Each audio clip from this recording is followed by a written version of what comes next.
ዓለም እስካሁን ካየቻቸው አስከፊ ቀናት መካከል አንዱ ላይ እንገኛለን። ሰዓቱም አሁን ነው። የመካከለኛው ምስራቅ ሰማይ በሚሳኤሎች ተሞልቷል። ምድር በአመድ እየተሸፈነች መጥቷል። ትልቁ የአሜሪካ የጦር መርከብ በኢራን ሚሳኤሎች ተደብድበዋል። This according to a senior Israeli official and a major Israeli broadcaster reporting Prime Minister Benjamin Netanyahu የመካከለኛው ምስራቅ የእሳት ራት ሆኗል። የአያቶላ አሊ ካሂሚኒ መገደልን ተከትሎ ኢራን በወሰደችው የአጸፋ ምላሽ በቀጠናው የሚገኙ የአሜሪካ ርስቶችና የአሜሪካ አጋር ሀገራት ከተሞችን ወደ አመድነት ቀይራለች። After that attack, we warned them never to resume their malicious pursuit of nuclear weapons. ዱባይ ላይ በተፈጸመው ጥቃት ኢትዮጵያውያንን ጨምሮ በርካታ ሰዎች መሞታቸው ተገልጿል። በርካታ ነዳጅ የጫኑ መርከቦች ተደብድበዋል። ሩሲያና ቻይና ሳይጠበቅ ወደ ጦርነቱ ተቀላቅለዋል።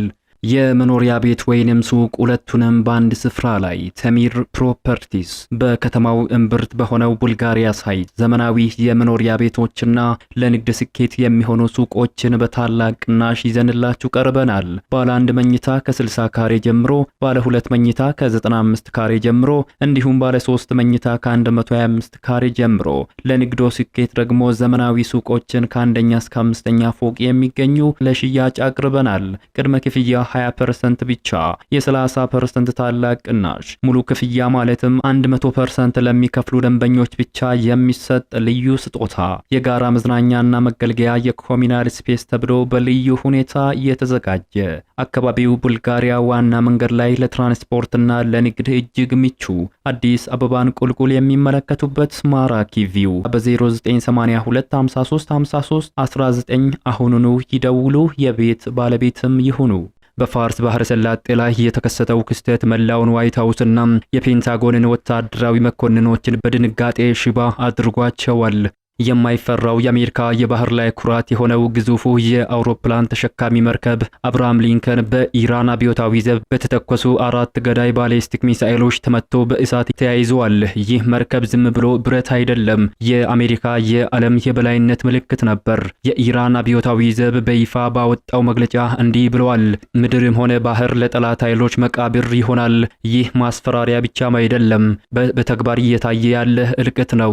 የኢራኑ መንፈሳዊ መሪ አያቶላ አሊ ካሂሚኒ በእስራኤልና በአሜሪካ ድርጅታዊ ጥቃት መገደላቸውን ተከትሎ ቴሄራን የቅሚያ ቀን የሚመስል ጥቃትን ከፍታለች። መላው የመካከለኛው ምስራቅ በአሁኑ ሰዓት በእሳት እየነደደ ይገኛል። በሰማይ ላይ የሚታየው ኮከብ ሳይሆን ወደ ምድር የሚወረወር በሺዎች የሚቆጠር የሚሳኤል ነበልባሎች ናቸው። በተባበሩት አረብ ኤምሬትስ ላይ የደረሰው ጥቃት ግን ልብ ሰባሪ ነው። ከ700 በላይ ሚሳኤሎችና ከ500 በላይ ድሮኖች በዱባይና አቡዳቢ ሰማይ ላይ እንዳንበጣ መንጋ ወረዋል። ረጅም ሰማይ ጠቀስ ህንጻዎች በጭስ ተውጠዋል። መረጃዎች እንደሚያመላክቱት በዚህ አሰቃቂ ጥቃት ውስጥ በርካታ ኢትዮጵያውያንና ኤርትራውያንም ተገኝተዋል። የፓኪስታን፣ የኔፓልና የባንግላዴሽ ዜጎች ህይወታቸው ሲያልፍ በርካታ ሰዎች በቆሰሉበት ደማቸው በፈሰሰበት ፍርስራሽ ውስጥ ሆነው እርዳታን እየተማጸኑ ነው። ነገር ግን ትልቁ ድንጋጤ ገና ነው። ዓለም ወደ 3ኛው የዓለም ጦርነት መቃረቧን የሚያመላክቱ መረጃዎችም እየወጡ ነው። ሩሲያና ቻይና ዝምታቸውን ሰብረዋል፣ ወደ አውድማውም ገብተዋል። ቭላዲሚር ፑቲን የአያቶላ አሊ ካሂሚኒ ግድያ የሰው ልጅ የሞራል ውድቀትና የዓለም አቀፍ ህግ ጥሰት ነው ሲሉ በከባድ ቃላት አውግዘዋል። ቻይናም በተመሳሳይ የኢራንን ሉዓላዊነት መደፈርን እንደማትታገስ ገልጻለች። ይህ ማለት ግንባሩ አሜሪካና ኢራን ላይ ብቻ አላበቃም። የዓለም አያላን ሀገራት የጦር አውሮፕላኖቻቸውን ሞተር አንስተዋል። በኦማን ባህር ዳርቻ ላይ ስካይላይት የተባለችው ግዙፍ የነዳጅ መርከብ በኢራን ሚሳኤል ተመታ ስትሰምጥም የዓለም ኢኮኖሚ አብሮ እየሰመጠ ይገኛል። የሆርሙዝ ስትሬትም ተዘግቷል።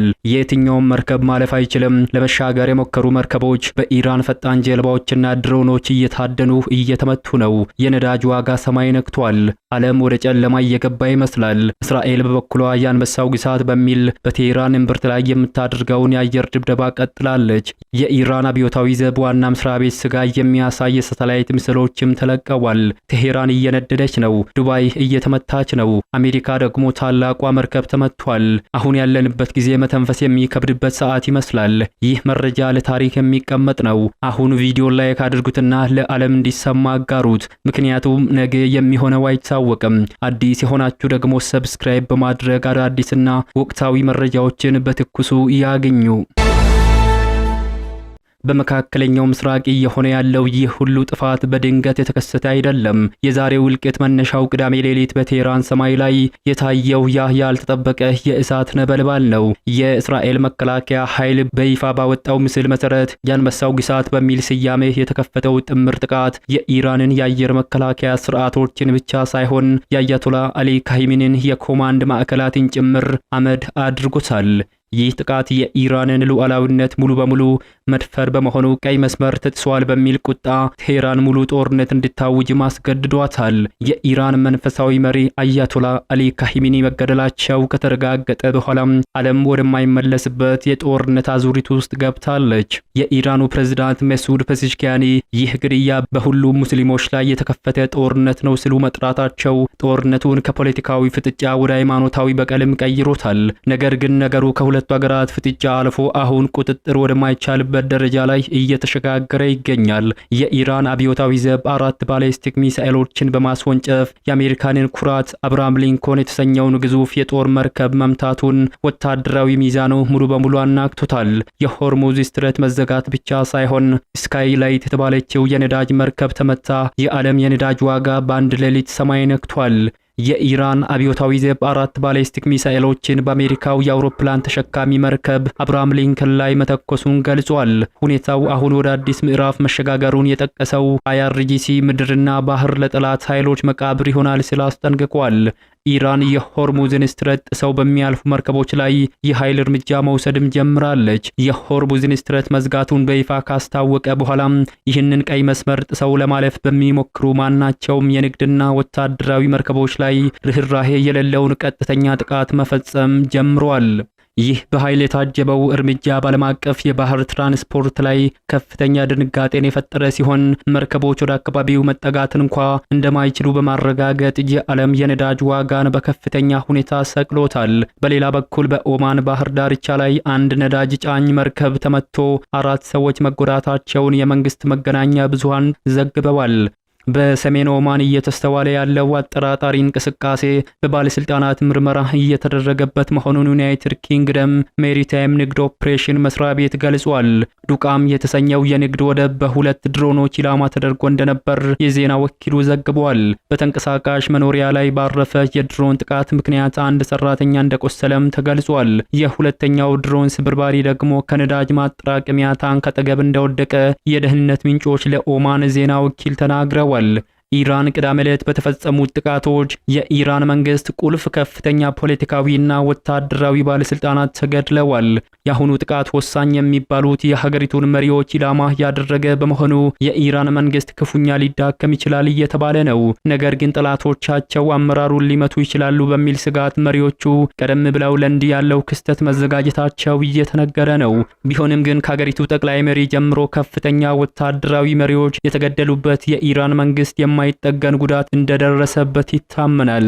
በጥቃቱ የተገደሉት ቁልፍ ባለስልጣናት ስምና ዝርዝራቸው ወጥቷል። በአገሪቱ መንፈሳዊ፣ ፖለቲካዊና ወታደራዊ ጉዳዮች ላይ ዋነኛ ሚና የነበራቸው የኢራን እስላማዊ ሪፐብሊክ ጠቅላይ መሪ አያቶላ አሊ ካሂሚኒ በጽህፈት ቤታቸው እንዳሉ ተገድለዋል። ኢራን እስላማዊ ሪፐብሊክ መመኪያ የሆነው በአገሪቱ ፖለቲካ ምጣኔ ሀብታዊና የውጭ ግንኙነት ውስጥ ሳይቀር ጉልህ ሚና ያለው የአብዮታዊ ዘብ ሰራዊት አዛዥ ጀነራል መሐመድ ፓኩፐር ተገድለዋል። የኢራን ጦር ኃይሎች ጠቅላይ ኤታማዦር ሹም የነበሩት አብዱልራሂም ሙሳቪ ከተገደሉት መካከል አንዱ ናቸው። የጠቅላይ መሪው አያቶላ አሊ ካሂሚኒ የደህንነት አማካሪ አሊ ሻሂሚኒ ደግሞ ሌላኛው ከተገደሉት መካከል አንዱ ናቸው። የኢራን የመከላከያ ሚኒስትር አዚዝ ናዛሪዲ የጥቃቱ ሰለባ ሆነዋል። እነዚህ በቁልፍ ቦታዎች ላይ ከፍተኛ ስልጣን ያላቸው የኢራን መሪዎች ሲሆኑ የደህንነትና ወታደራዊ ምንጮች ደግሞ በአጠቃላይ ወደ 40 የሚደርሱ የኢራን ባለስልጣናት መገደላቸውን አረጋግጠዋል። የኢራኑ ፕሬዝዳንት መሱድ ፔዜሽኪያኒ የአያቶላ አሊ ካሂሚኒ ግድያ በሁሉም የዓለም ጥግ በሚገኙ ሙስሊሞች በተለይም በሺዎች ላይ የተከፈተ ግልጽ ጦርነት ነው ሲሉ የጂሃድ ጦርነት አውጀዋል። ፔዜሽኪያኒ በኢራን መንግስት ይፋዊ የቴሌግራም ቻናል ላይ ባወጣው መግለጫ ኢራን በዚህ ታሪካዊ ወንጀል ፈጻሚዎችና ጠንሳሾች ላይ የሚፈጸም ደም መፍሰስና በቀልን እንደ ቅቡል ግዴታና መብት እንደምትቆጥረው ተናግረዋል። ኢራን ከዚህ ጋር በተያያዘ ያለባትን ታላቅ ኃላፊነትና ግዴታ ለመወጣት የተቻላትን ሁሉ እንደምታደርግም ተናግረዋል። በአሜሪካና እስራኤል ጥቃት የኢራኑ ጠቅላይ መሪን ጨምሮ ሌሎችም አመራሮች በመገደላቸው ፕሬዝዳንቱ የትና ምን አይነት ሁኔታ ላይ እንደሚገኙ ጥያቄ ሲነሳም ቆይቷል። የፕሬዝዳንቱ ጽህፈት ቤት ቃል አቀባይ ፔዚሽካኒ ፍጹም ጤንነትና ደህንነት ላይ እንደሚገኙ ማረጋግጠዋል። እስራኤል በቴህራን የሚገኘውን የኢራን አገዛዝ ዋና መስሪያ ቤትን ስትመታ የሚያሳይ አዲስ ተንቀሳቃሽ ምስልም ይፋ አድርጋለች። የእስራኤል መከላከያ ኃይል በኢራን መዲና ቴህራን እምብርት ላይ የሚገኙ የገዢው አካል ስትራቴጂካዊ ተቋማት ላይ ያደረሰውን የአየር ጥቃት የሚያሳይ ምስል ዛሬ እሁድ ይፋ አድርገዋል።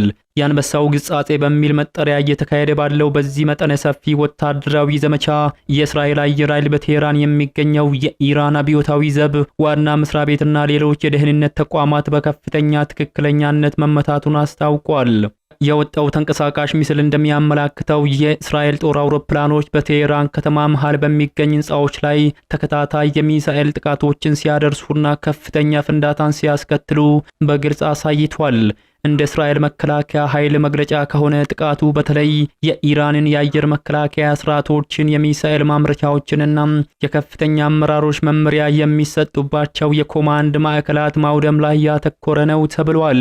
እስራኤል ባለፉት 24 ሰዓታት ውስጥ በመቶዎች የሚቆጠሩ ኢላማዎች ላይ ጥቃት በመሰንዘር በኢራን ሰማይ ላይ ሙሉ የአየር የበላይነት መያዟንና ወደ ቴህራን የሚደርሰውን መንገድ መቁረጧንም ገልጻለች። ይህ ጥቃት የተሰነዘረው የኢራን መንፈሳዊ መሪ አያቶላ አሊ ካሂሚኒ መገደላቸውን ተከትሎ ቀጠናው በከፍተኛ ውጥረት ውስጥ ባለበት ወቅት ነው።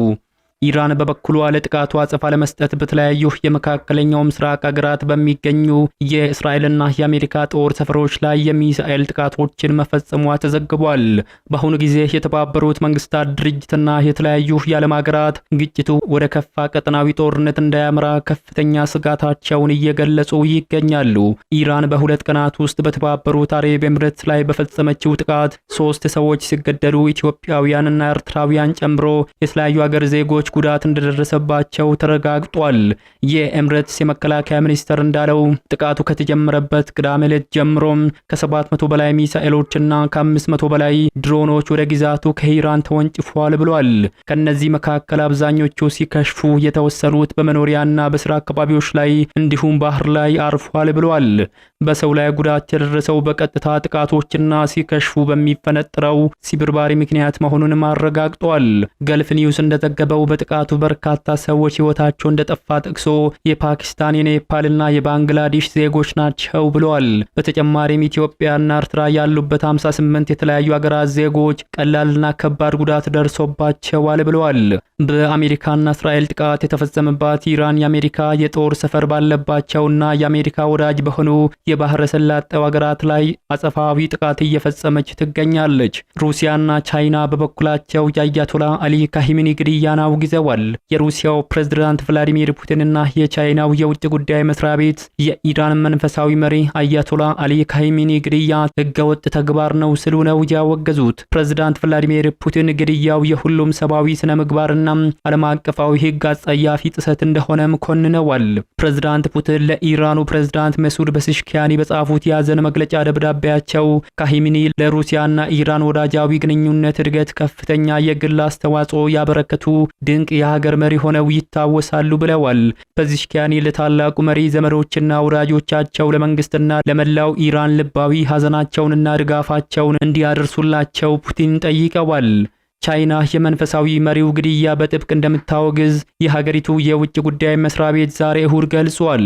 ግድያው የኢራንን ሉዓላዊነትና ደህንነት ከባድ ጥሰት እንደሆነ የገለጸው የቻይና የውጭ ጉዳይ መስሪያ ቤት ከተባበሩት መንግስታት ቻርተር ዓላማዎችና መሪዎች እንዲሁም ከዓለም አቀፋዊ ግንኙነቶች መሰረታዊ ደንቦችን እንደሚቃረንም ገልጿል። ጥቃቱን ቻይና በጥብቅ እንደምትቃወምና እንደምታወግዝም በመግለጫው ላይ አስፍሯል። የቻይና የውጭ ጉዳይ መስሪያ ቤት ወታደራዊ እርምጃው በአፋጣኝ እንዲቆም ጥሪ አቅርበዋል። የኢራን መንፈሳዊ መሪ አያቶላ አሊ ካሂሚኒ ከተገደሉ በኋላም ኢራን 3 አባላት ያሉት የሽግግር ምክር ቤት ሀገሪቱን በጊዜያዊነት እንዲመራ ማዋቀሯን ይፋ አድርጋለች። ከፍተኛ ስልጣን ያለው የህገ መንግስት ጠባቂ ምክር ቤት አባል የሆኑት አያቶላ አሊዛራ አራፊ ጊዜያዊውን የሽግግር ምክር ቤት እንዲመሩ ተሹመዋል። ፕሬዝዳንት መሱድ ፔዜሽኪያንና የኢራን ጠቅላይ ፍርድ ቤት ዋና ዳኛ ገሊሞን ሆይሴን የሽግግር ምክር ቤቱ አባል ናቸው። ጊዜያዊ ምክር ቤቱ ቋሚ መሪ በባለሙያዎች ምክር ቤት እስኪመረጥ ድረስ ኢራንን የመምራት ኃላፊነት እንደተጣለባት የኢራን ብሔራዊ ቴሌቪዥን ጣቢያ ዘግቧል። ላለፉት 37 ገደማ ዓመታት ሀገሪቱን የመሩት የ86 ዓመቱ አያቶላ አሊ ካሂሚኒ ትላንት ቅዳሜ መገደላቸውን ኢራን እሁድ ጠዋት በብሔራዊ ቴሌቪዥን ጣቢያ በኩል አረጋግጣለች። የተወደዳችሁ የሚዲያችን ተከታታዮች ለሰዓቱ ያዝንላችሁ አዳዲስ መረጃዎች የተከታተላችሁትን ይመስሉ ነበር። ከሰዓታት በኋላ በሌሎች አዳዲስ መረጃዎች ዳግም እስከምንገናኝ በያላችሁበት መልካሙን ሁሉ ተመኘን።